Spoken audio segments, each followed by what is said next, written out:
Bismillahirrahmanirrahim. Assalamualaikum warahmatullahi wabarakatuh.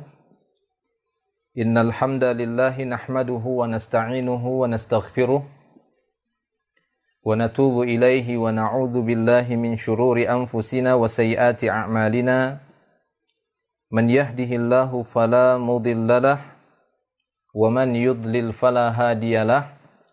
Asyhadu an la ilaha illallah wahdahu la syarika lah wa asyhadu anna Muhammadan abduhu wa rasuluh.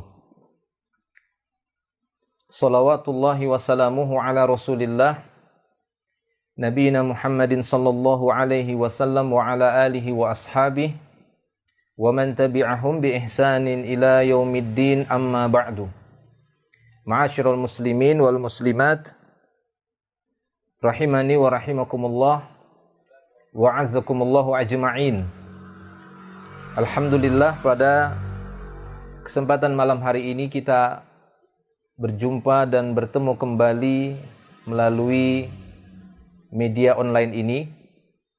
Kajian online sebagaimana biasanya setiap hari Rabu ba'dal maghrib sampai menjelang waktu Isya.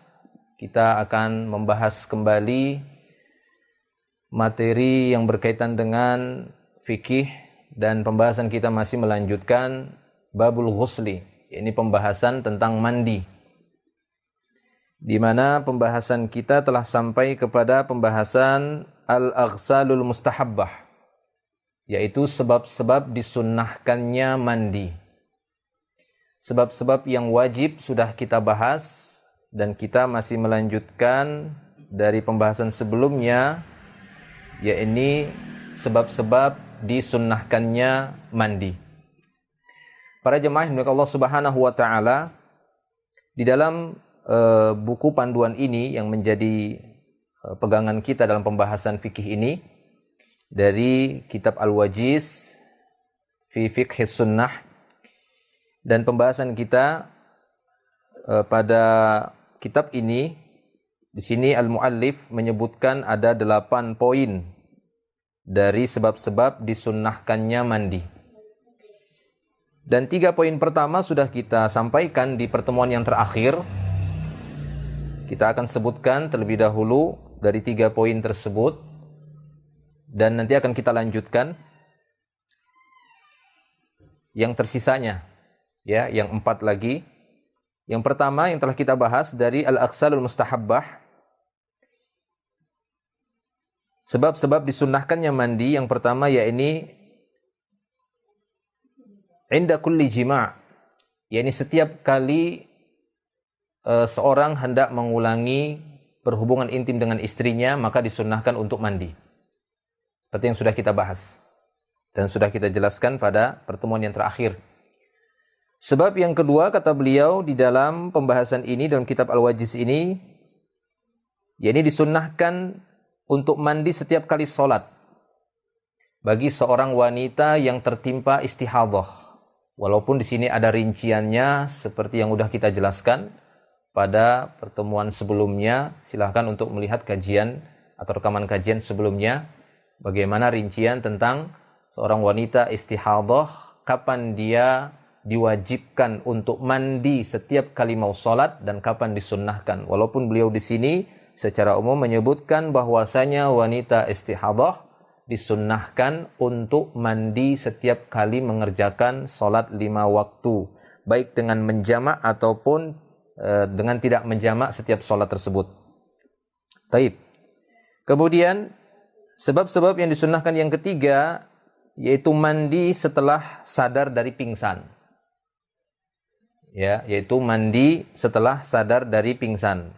Dan ini berdalil dengan kejadian yang menimpa Nabi kita sallallahu alaihi wasallam saat-saat di penghujung kehidupan beliau sallallahu alaihi wasallam. Beliau sallallahu alaihi wasallam tertimpa penyakit yang cukup berat yang mengakibatkan beliau jatuh pingsan, kemudian tersadar lagi, kemudian pingsan, sadar lagi, dan setiap kali beliau sadar dari pingsannya, beliau akan mandi. Ya, beliau akan mandi. Dan riwayat tentang poin yang ketiga ini sudah kita bacakan di pertemuan yang telah lalu. Ya, intinya bagi orang-orang yang di sana tertimpa keadaan ini atau kondisi ini, dia pingsan satu waktu, kemudian tatkala dia sadar, disunnahkan baginya untuk mandi sebagaimana mandi janabah ataupun secara umum disunnahkan dia untuk mandi. Taib. Ma'asyiral muslimin rahimani wa rahimakumullah. Kemudian yang berikutnya kata beliau, ini sebab-sebab disunnahkannya seorang mandi, yaitu ar-rabi' al-ikhtisalu min dafnil musyrik. Disunnahkan seorang untuk ikhtisal, untuk mandi setelah menguburkan jenazah orang musyrik. Ya, disunnahkan seorang untuk mandi setelah menguburkan jenazah ya orang musyrik ataupun orang kafir. Nah, beliau di sini membawakan dalil tentang kisah salah seorang sahabat Nabi sallallahu alaihi wasallam sekaligus menantu Rasulullah sallallahu alaihi wasallam, yakni Ali ibnu Abi Thalib. Ya, Ali ibnu Abi Thalib, anak paman Rasulullah sallallahu alaihi wasallam ketika Abu Thalib meninggal dunia. Ketika Abu Thalib meninggal dunia. Di sini disebutkan al-ikhtisalu min dafnil musyrik li hadithi Ali ibni Abi Thalib radhiyallahu anhu annahu atan nabiyya sallallahu alaihi wasallam. Disunnahkan mandi setelah menguburkan jenazah orang musyrik ataupun orang kafir. Ini berdasarkan hadis Ali bin Abi Thalib radhiyallahu anhu, bahwasanya dia mendatangi Nabi sallallahu alaihi wasallam, dan dalam riwayat yang lain Ali bin Abi Thalib mengabarkan kepada beliau, diriwayatkan Imam Ahmad ya dan yang lainnya, ketika Ali bin Abi Thalib mendatangi Nabi sallallahu alaihi wasallam dan mengabarkan kepada beliau bahwasanya Abu Thalib telah meninggal dunia. Ali bin Abi Thalib mengatakan, "Inna ammaka asy-syekh ad-dal qad mat." Kama qala. Kata Ali bin Abi Thalib waktu itu kepada Nabi sallallahu alaihi wasallam saat dia mendatangi beliau sallallahu alaihi wasallam, dia mengatakan bahwa sesungguhnya pamanmu, yaitu yang menjadi ayahnya Ali, sesungguhnya pamanmu asy-syekh ad-dal, kata Ali waktu itu, si tua yang sesat itu, ya karena ya kebenciannya dengan ayahnya yang tidak mau beriman kepada Allah dan Rasulnya. Sesungguhnya pamanmu Syekh ad-dal, kata dia, orang tua yang tersesat itu, dia sudah meninggal dunia. Sungguh dia telah meninggal dunia. Ali waktu itu datang mengabarkan kepada Nabi sallallahu alaihi wasallam. Maka pada waktu itu beliau sallallahu alaihi wasallam berkata, faqal, maka beliau pun mengatakan setelah mendapatkan informasi dari Ali bin Abi Thalib tentang meninggalnya Abu Thalib, beliau pun mengatakan kepada Ali bin Abi Thalib, idhab fawarih. Atau dalam riwayat ini disebutkan, faqala Ali berkata, inna Aba Thalib mat. Sesungguhnya Abu Thalib telah meninggal dunia. Atau dalam riwayat tadi kita sebutkan, inna ammaka asy-syekh ad-dal qad mat. Sesungguhnya ya orang tua dari sesungguhnya pamanmu ya yang telah syekh yang tersesat itu, katanya qad mat, dia telah meninggal dunia. Maka kata Nabi sallallahu alaihi wasallam pada waktu itu setelah mendengar dari Ali bin Abi Thalib tentang kematian Abu Thalib, idhab fawarih. Idhab fawarih. Kata beliau sallallahu alaihi wasallam kepada Ali, pergilah engkau Ali, fawarih. Ya, kuburkanlah dia. Wara itu maknanya adalah dafana. Wara maknanya adalah dafana, yaitu menguburkan. Pergilah engkau dan kuburkan dia. Jadi Nabi SAW memerintahkan waktu itu agar Ali bin Abi Thalib berangkat untuk menguburkan jenazah Abu Thalib. 6.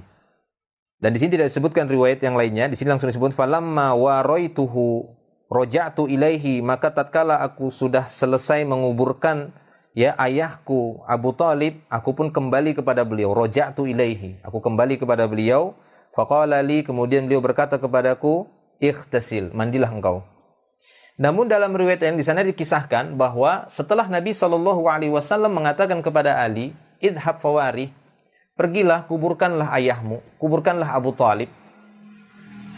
Ali waktu itu berkata kepada Nabi SAW, dia mengatakan, innahu mata musyrikan. Sesungguhnya dia mati dalam keadaan musyrik. Maksudnya apa? Bagaimana mungkin aku menguburkan dia? Dia mati dalam keadaan berbuat kesyirikan, tidak beriman kepada Allah Subhanahu wa taala. Bagaimana mungkin aku menguburkannya? Artinya ada rasa khawatir dari Ali bin Abi Thalib. Kalau sampai dia ikut serta dalam membantu kesyirikan ayahnya. Maka dia pun menolak waktu itu. Ali bin Abi Thalib menolak perintah Nabi untuk berangkat dan menguburkan jenazah Abu Thalib.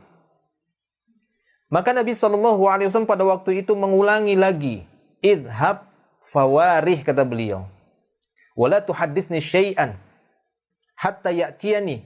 Maka beliau SAW mengulangi lagi yang kedua kalinya. Pergi, berangkat kamu, kuburkan dia. Kuburkan dia dan jangan kamu berbicara kepadaku sedikit pun sehingga engkau selesai menguburkannya.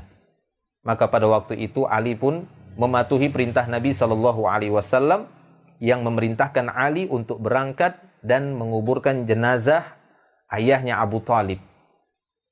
Taib. Setelah itu kemudian Ali bin Abi Thalib, falamma waraituhu, setelah aku menguburkan jasad dari Abu Thalib, kemudian aku kembali kepada Nabi SAW. Wajituhu, aku datang. Setelah itu beliau mengatakan kepadaku, ikhtasil, sebagaimana disebutkan dalam riwayat ini. Nah, ini dijadikan dalil oleh para ulama, diantaranya oleh muallif di sini, bahwa disunnahkan untuk mandi bagi orang-orang yang selesai menguburkan jenazah orang kafir ataupun orang musyrik. Nah, di sebagian kalangan atau di sebagian kaum muslimin, ada yang menganggap bahwasanya riwayat ini menunjukkan bahwa Abu Thalib meninggal dalam keadaan beriman. Alasan mereka menyebutkan bahwasanya Abu Thalib ternyata meninggal dunia dalam keadaan beriman. Kenapa? Ini buktinya Rasulullah SAW memerintahkan Ali untuk menguburkan jenazahnya. Tidak mungkin Nabi SAW memerintahkan Ali untuk menguburkan jenazah seorang yang benar-benar mati dalam keadaan syirik, mati dalam keadaan kafir. Adapun pernyataan Ali bin Abi Thalib yang menyebutkan bahwasanya dia meninggal dunia dalam keadaan syirik, ini tidak diterima oleh Nabi SAW. Sehingga mereka berdalih dengan riwayat-riwayat tadi bahwasanya Abu Thalib meninggal dalam keadaan beriman. Akan tetapi, kata para ulama, ini adalah sebuah pemahaman yang tidak pas, tidak tepat. Karena sesungguhnya, kata mereka, Nabi SAW pada waktu itu memerintahkan Ali pada perkara yang boleh, pada perkara yang masih dibolehkan. Dan di sana ada hikmah-hikmah yang lainnya yang mungkin kita tidak mengetahuinya. Namun sebagian ahlul ilmi mengatakan pada waktu itu tidak ada yang menguburkan jasadnya Abu Thalib. Sehingga ini merupakan kewajiban bagi manusia secara umum pada waktu itu. Tidak boleh dibiarkan ada jenazah ataupun bangkai manusia, melainkan harus dikuburkan. Tidak peduli apakah muslim ataukah kafir. Nah, sebagian ahli mengatakan pada waktu itu tidak ada yang menguburkan jenazah atau jasadnya Abu Thalib. Sehingga Nabi SAW memerintahkan kepada Ali bin Abi Thalib untuk berangkat dan menguburkan jenazahnya. Untuk berangkat menguburkan jenazahnya. Adapun pernyataan Ali bin Abi Thalib itu bukan ditolak oleh Nabi. Akan tetapi Nabi SAW ingin memerintahkan Ali bin Abi Thalib, dan bagi Ali bin Abi Thalib pada waktu itu kondisinya wajib untuk mengikuti perintah Nabi. Karena sesungguhnya Ali bin Abi Thalib menurut pendapatnya itu tidak tepat. Akan tetapi Nabi SAW memerintahkan dia untuk melakukan itu. Ini juga merupakan dalil bagi kita. Apabila pendapat kita pribadi selaku umat Nabi SAW bertentangan dengan perintah Nabi SAW, maka kita lebih tunduk kepada perintah Nabi daripada pendapat kita pribadi. Ini terbukti pada Ali bin Abi Thalib, yang dia tetap melaksanakan perintah Nabi karena perintah Nabi SAW itu merupakan perintah dari Allah Tabaraka wa Ta'ala. Tapi itu para jamaah Allah Subhanahu wa Ta'ala. Intinya ini bukan merupakan dalil bahwasanya Abu Thalib itu adalah seorang yang beriman. Tapi justru ini merupakan bukti bahwasanya Abu Thalib adalah seorang yang mati dalam keadaan musyrik. Mati dalam keadaan tidak beriman kepada Allah Subhanahu wa Ta'ala. Ini juga didukung dengan riwayat-riwayat yang lain ketika Nabi SAW mendatangi pamannya saat sakaratul maut dan mengajaknya untuk mengucapkan la ilaha illallah, tapi pamannya Abu Thalib waktu itu enggan dan menolak. Nah, para jemaah Allah Subhanahu wa Ta'ala. Taib, itu dia poin yang keempat. Dari sebab-sebab disunnahkannya mandi, yaitu setelah menguburkan jenazah orang musyrik. Kemudian yang berikutnya yang kelima, dari sebab-sebab disunnahkannya mandi al-ikhtisalu lil aidaini wa yaumi Arafah lima rawahul Baihaqi min tariq Syafi'i min Zadan qala sa'ala rajulun Aliyan radhiyallahu anhu 'anil ghusli. Yang kelima, sebab-sebab disunnahkannya mandi adalah mandi karena sebab hari raya, dua hari raya, Idul Fitri ataupun Idul Adha, ataupun pada hari Arafah. Ini berdasarkan riwayat dari Al-Baihaqi dari jalur Imam Asy-Syafi'i dari rawi yang bernama Zadan.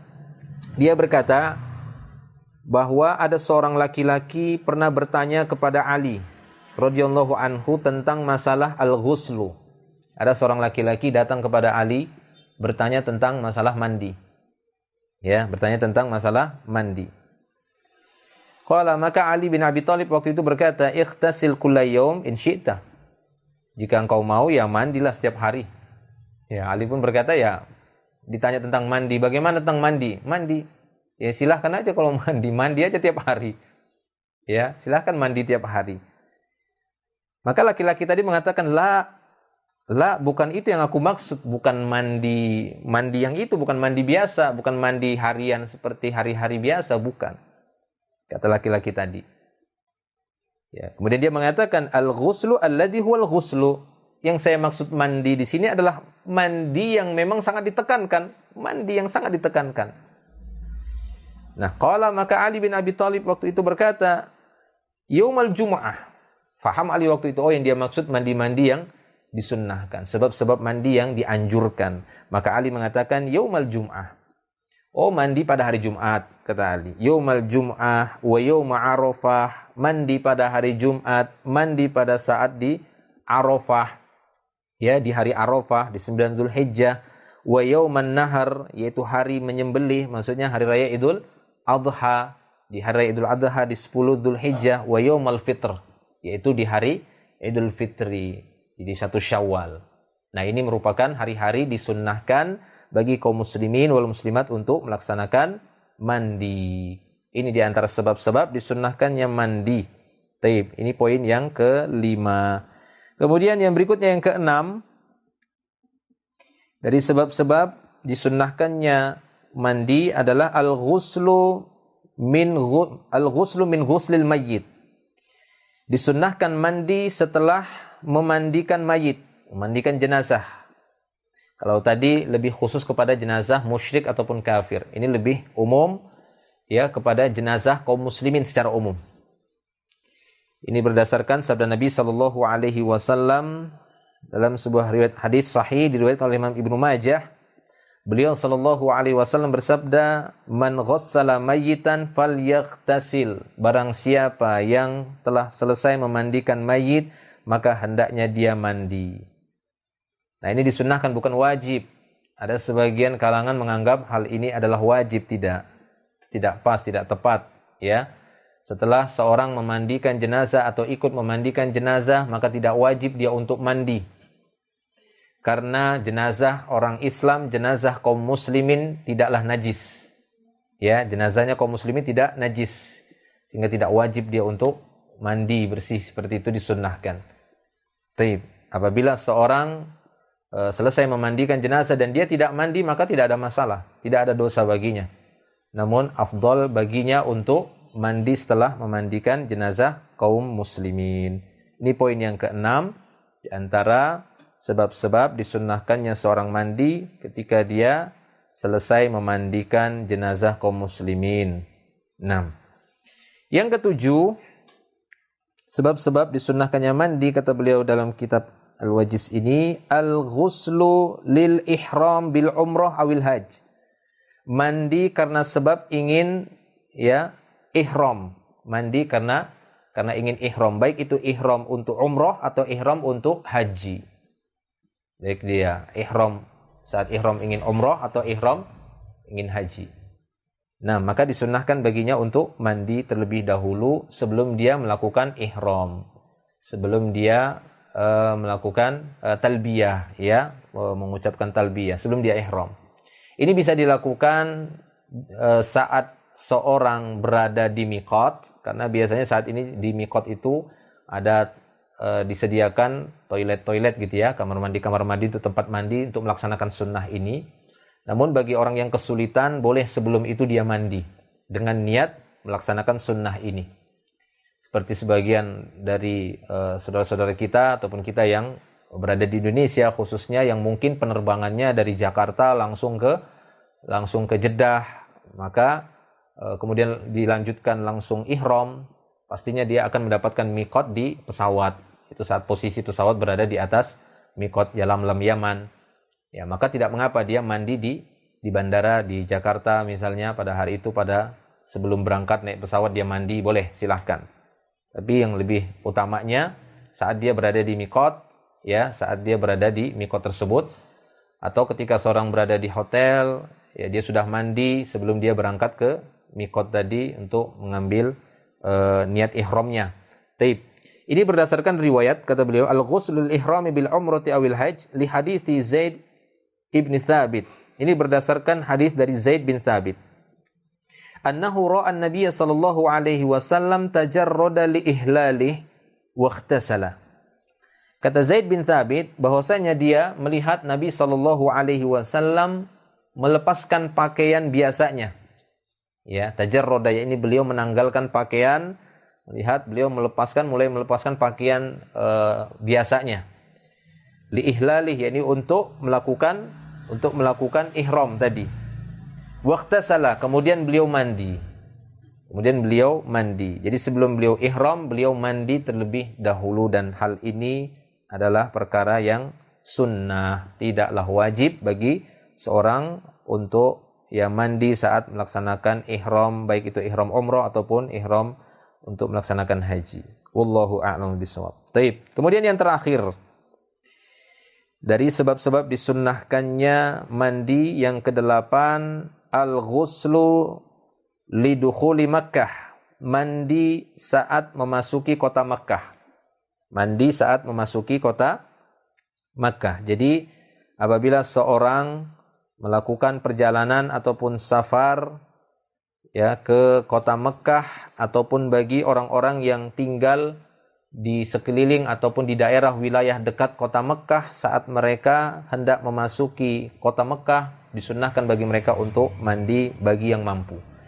Ini berdasarkan riwayat dari Abdullah bin Umar. Sebutkan di sini, Ani bin Umar radhiyallahu anhuma annahu kana la yaqdumu Makkah illa bata biditwa hatta yusbiha wa yaghtasil.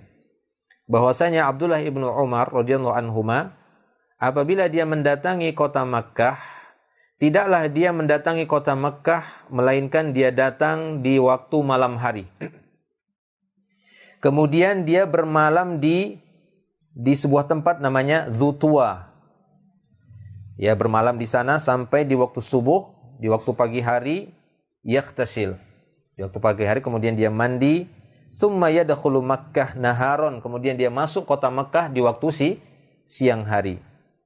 Wa yadhkuru 'anin Nabi sallallahu alaihi wasallam annahu fa'alah. Ya. Kemudian setelah Abdullah bin Umar melakukan hal tersebut, dia menyebutkan hal ini dari Nabi sallallahu alaihi wasallam bahwasanya beliau melakukan itu. Beliau apabila mendatangi kota Makkah, maka beliau akan menginap, ya, ataupun bermalam di tempat Zutwa tadi. Kemudian setelah masuki pagi hari, beliau mandi, dan di siang harinya beliau akan memasuki kota Makkah. Taib, itu para jemaah yang dimuliakan Allah Subhanahu wa taala, dari 8 sebab-sebab disunnahkannya seorang mandi yang disebutkan oleh penulis ataupun penyusun kitab Al-Wajiz ini, dan semoga itu menjadi ilmu yang bermanfaat dan bisa kita amalkan dari sebab-sebab disunnahkannya seorang mandi janabah. Ya, adapun cara mandinya bagaimana, seperti yang sudah kita sebutkan. Bisa itu dengan cara mandi yang sempurna sebagaimana seorang junub, bisa itu mandinya dengan mandi yang cukup, yakni meratakan air ke seluruh tubuhnya dan jasadnya. Adapun masalah, ya, apakah setelah seorang mandi dengan sebab sunnah ini boleh dia langsung sholat, sudah kita bahas di pertemuan sebelumnya. Silahkan lihat rinciannya. Demikian juga dengan seorang wanita yang sedang tertimpa istihadah. Ada rincian di sana yang perlu diketahui, wallahu a'lam bishawab. Dan setelah ini beliau akan menjelaskan tentang tayammum ya. Namun pembahasan tayammum ini cukup panjang, tidak memungkinkan kita memulainya sekarang. Insyaallah di pertemuan berikutnya kita akan beralih kepada menjawab pertanyaan. Di sini ada beberapa pertanyaan yang belum sempat dijawab dengan tulisan di grup Telegram ya, Ngaji Sunnah Balikpapan.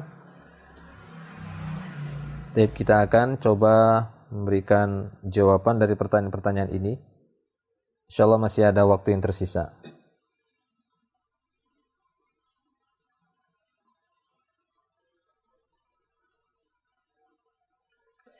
Nah, di sini ada 3 pertanyaan.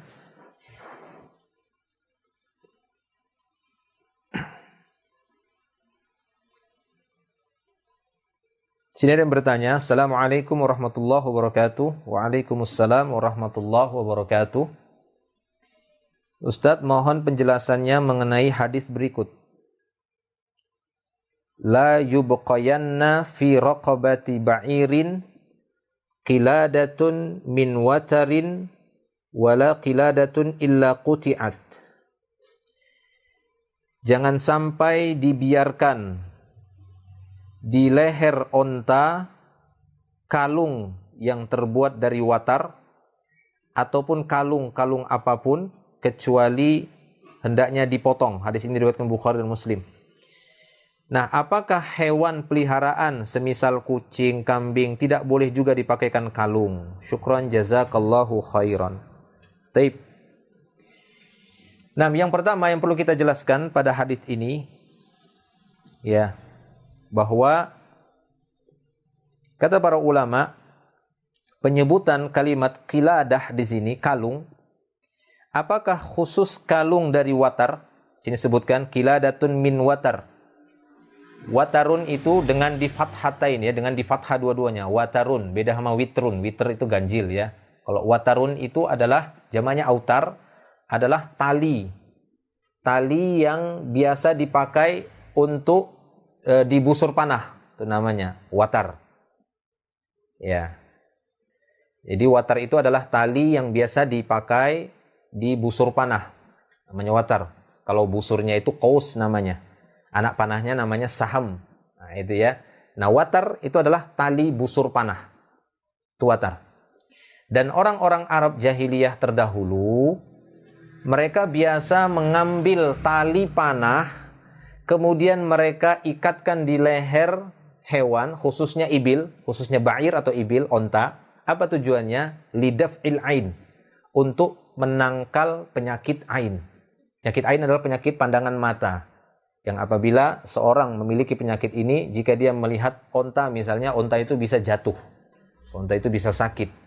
Atau bisa demam dan yang lainnya. Ya, penyakit ain itu hak kata Rasulullah. Penyakit ain itu benar adanya. Dan itu sudah banyak terjadi sebelum datangnya Islam.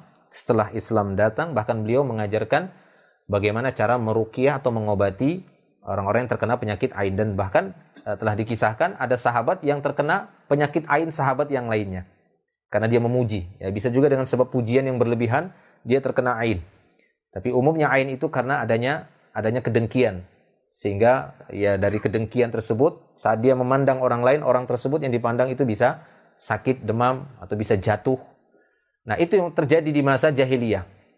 Agar kendaraan mereka, hewan-hewan tunggang mereka, khususnya unta, agar tidak terkena penyakit ain, untuk menangkal penyakit ain itu mereka akan mengambil watar tadi, tali busur panah tadi, kemudian dikalungkan di leher onta. Tujuannya apa? Untuk lidaf'il ain. Nah, setelah Islam datang, Nabi SAW mencegah perbuatan itu karena khawatir kaum muslimin masih tersisa masa-masa jahiliyah, masih ikut-ikutan masa jahiliyahnya.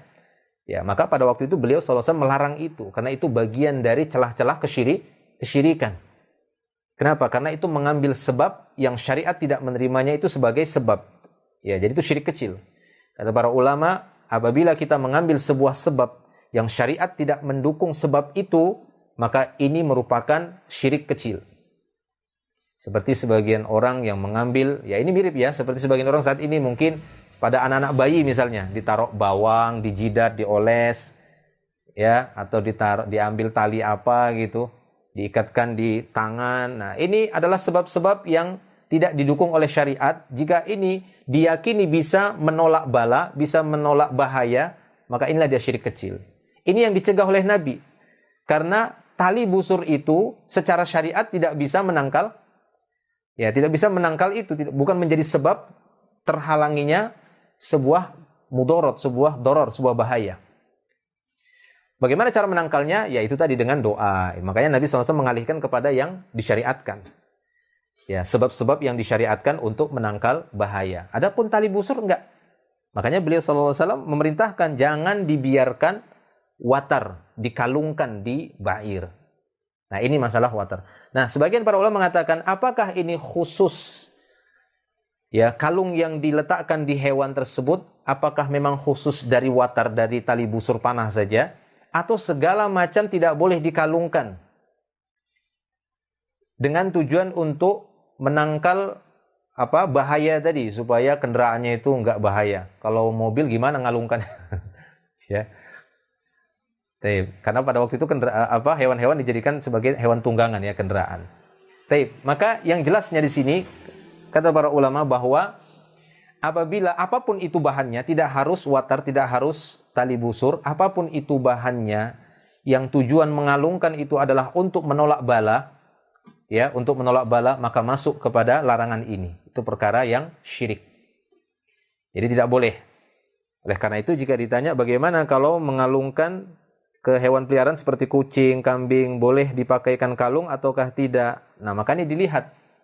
Apabila dikalungkan tersebut hanya sebatas hiasan, maka boleh. Kembali kepada hukum mubahnya. Tidak ada larangan. Kita dapati Nabi SAW melarang hewan-hewan itu dikasih kalung yang tujuannya untuk hanya sebatas menghiasi saja. Maka tidak ada masalah. Ya, ataupun di sana memang ada kebutuhan. Kebutuhannya apa? Ya ini untuk supaya dia nggak lari dan yang semisalnya. Nah, jadi yang dicegah oleh beliau sallallahu alaihi wasallam dalam hadis ini adalah kalung yang tujuannya untuk menangkal bala tadi, menangkal musibah, supaya enggak terkena musibah kendaraannya, tidak terkena musibah hewan tunggangannya, dia kasih kalung atau yang semisalnya, maka ini tidak boleh karena ini berkaitan dengan kesyirikan. Jadi hendaknya dipotong, kata beliau, diputus. Karena ini keyakinan ahlul jahiliyah, mereka meyakini sesuatu yang tidak terbukti, secara syar'i tidak dibenarkan. Taib. Itu dia. Itu maknanya. Jadi kalau bagaimana dengan kucing, kambing, ya boleh, silahkan.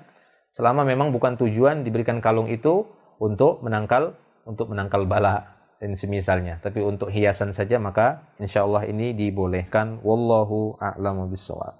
Taib. Jelas ya?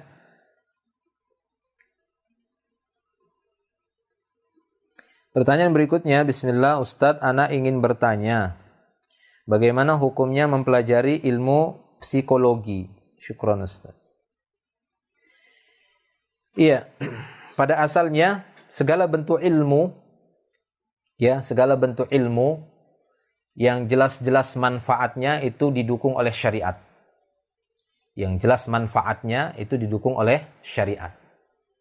Namun memang di sini secara khusus ilmu psikologi atau ilmu nafs dalam bahasa Arabnya, ya, ilmu tentang jiwa, psikolog. Namanya psikolog yaitu kejiwaan.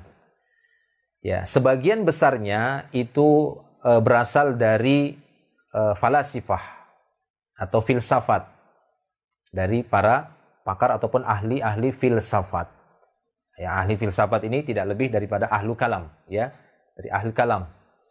Yaitu istilah dan adanya kemiripan, ya.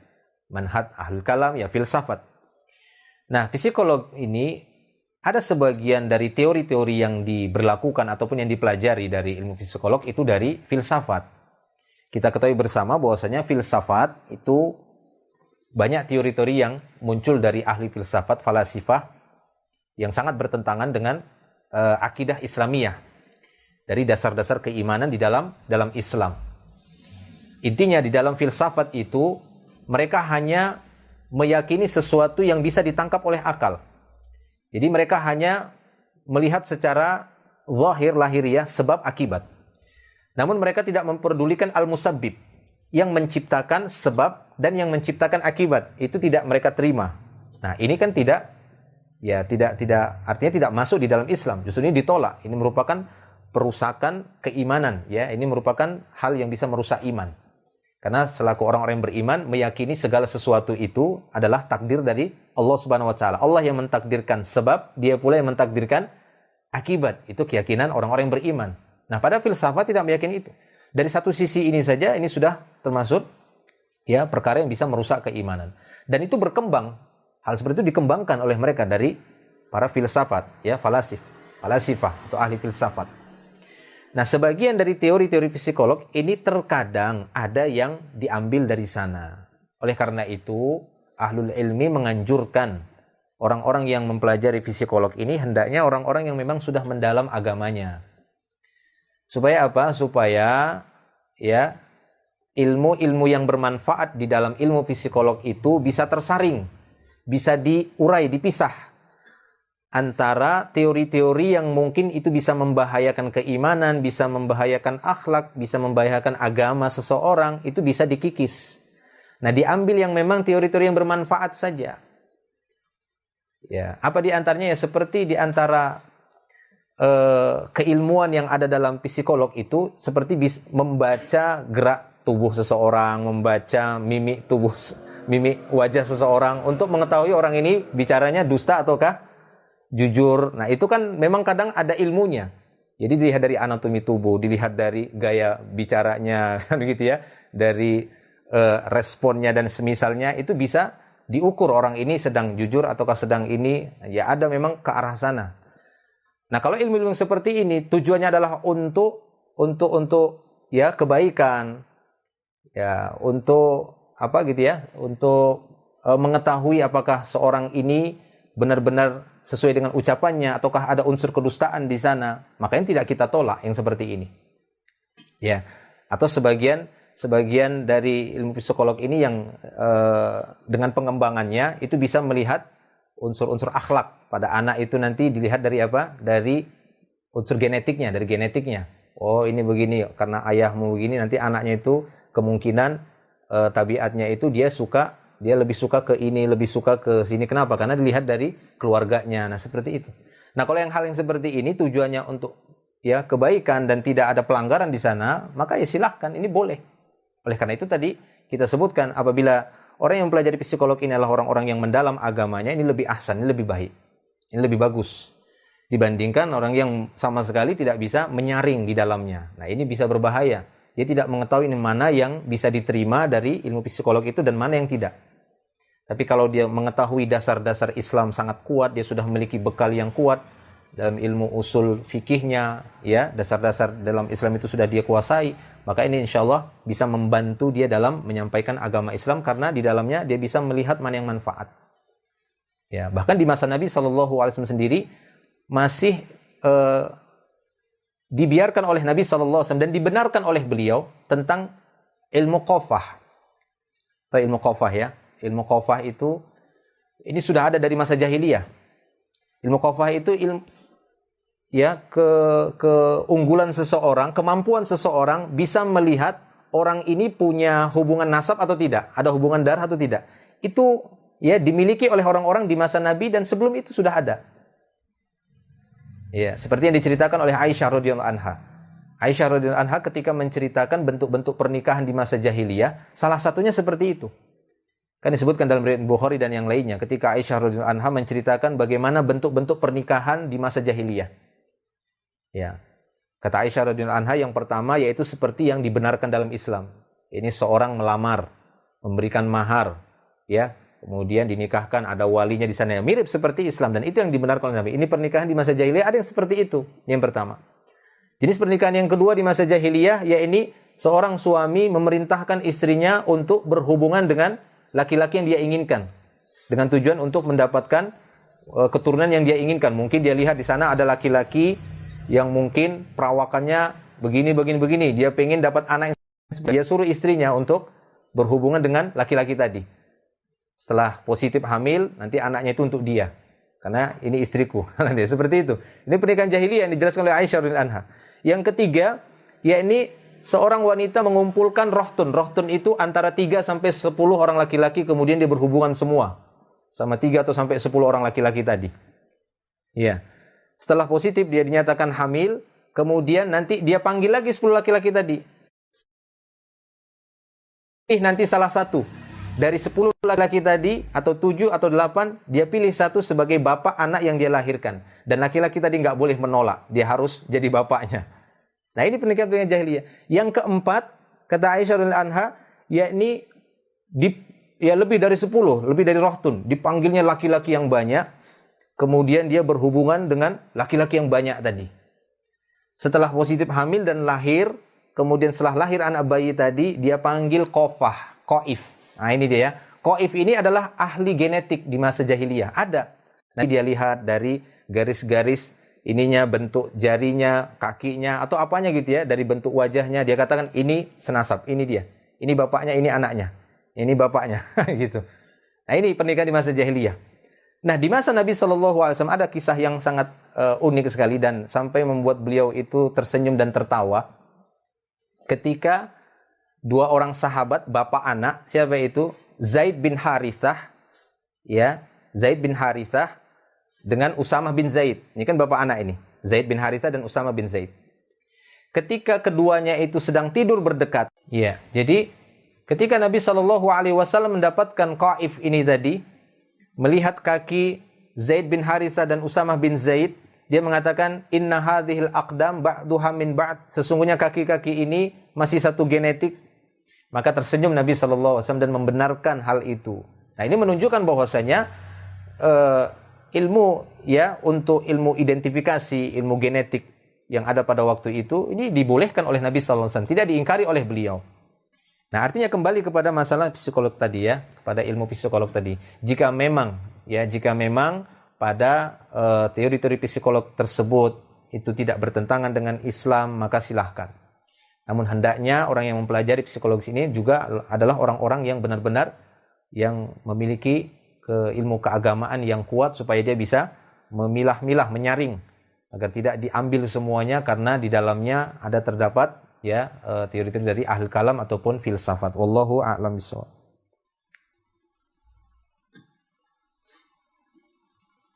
Pertanyaan berikutnya di sini. Bismillah, izin bertanya Ustadz, hukumnya bagaimana ya kalau kita diberi fasilitas kartu kredit oleh perusahaan untuk keperluan pekerjaan, tidak untuk kebutuhan pribadi? Maksudnya untuk pekerjaan saja ya. Bagaimana hukumnya jikalau kita diberi fasilitas kartu kredit oleh perusahaan untuk keperluan pekerjaan-pekerjaan, untuk beli ini beli itu, tapi pakai kartu kreditnya, bukan untuk kebutuhan pribadi? Syukran Ustaz dan mohon pencerahannya. Ya. Yang pertama, apabila pekerjaan yang Anda lakukan di perusahaan tersebut adalah pekerjaan yang halal, pada asalnya adalah halal, ya, pada asalnya pekerjaan yang Anda kerjakan bukan langsung berhubungan dengan riba lah, gitu ya. Akan tetapi pekerjaan yang halal. Ya, mungkin mencari barang-barang yang halal untuk belikan kebutuhan perusahaan, maka pada asalnya ya penghasilannya ataupun pekerjaan itu halal. Kembali kepada hukum asalnya. Adapun ketika perusahaan yang menjadi tempat bekerja kita tersebut memiliki muamalah, ada hubungan dengan bank misalnya dalam sisi pembayaran, ataupun ada akad hutang piutang dari pihak perusahaan itu kepada pihak bank, yang di sana ya jelas saja di sana ada unsur ribawi, ada akad ribawi. Kemudian kita bekerja di sana, sementara pekerjaan yang dilakukan perusahaan itu adalah pekerjaan yang halal pada asalnya, maka insya Allah tidak mengapa. Ya, insya Allah tidak mengapa. Seperti pertanyaan ini, ketika pekerjaan yang dia maksud di sini adalah pekerjaan-pekerjaan yang halal, maka fasilitas perusahaan dengan memberikan kartu kredit kepadanya, artinya kan kita suruh ambil barang, berarti kan kita pekerjaan kita itu masih pada pekerjaan yang halal. Adapun transaksi perusahaan kepada bank dengan transaksi ribawi, di antara mereka dengan melakukan akad kredit tadi kan gitu ya, doman, memberikan jaminan, pihak bank memberikan jaminan, nanti bank yang membayar, nah itu perusahaan yang menanggung dosanya. Adapun pekerjaan yang kita lakukan itu adalah pekerjaan yang halal pada asalnya, maka insya Allah tidak mengapa. Wallahu a'lamu bissawab. Taib. Ya, itu 3 pertanyaan tadi yang bisa kita jawab pada kajian malam hari ini. Insyaallah cuma 3 pertanyaan. Ya, insyaallah kita akan lanjutkan kajian ini di pertemuan yang berikutnya. Kita akan bahas bab tentang tayammum di pertemuan berikutnya. Wallahu a'lam bissawab. Semoga menjadi ilmu yang bermanfaat. Akhiru da'wana alhamdulillah. Subhanakallahumma bihamdik asyhadu an la ilaha illa ant astaghfiruka wa atubu ilaik. Assalamualaikum warahmatullahi wabarakatuh.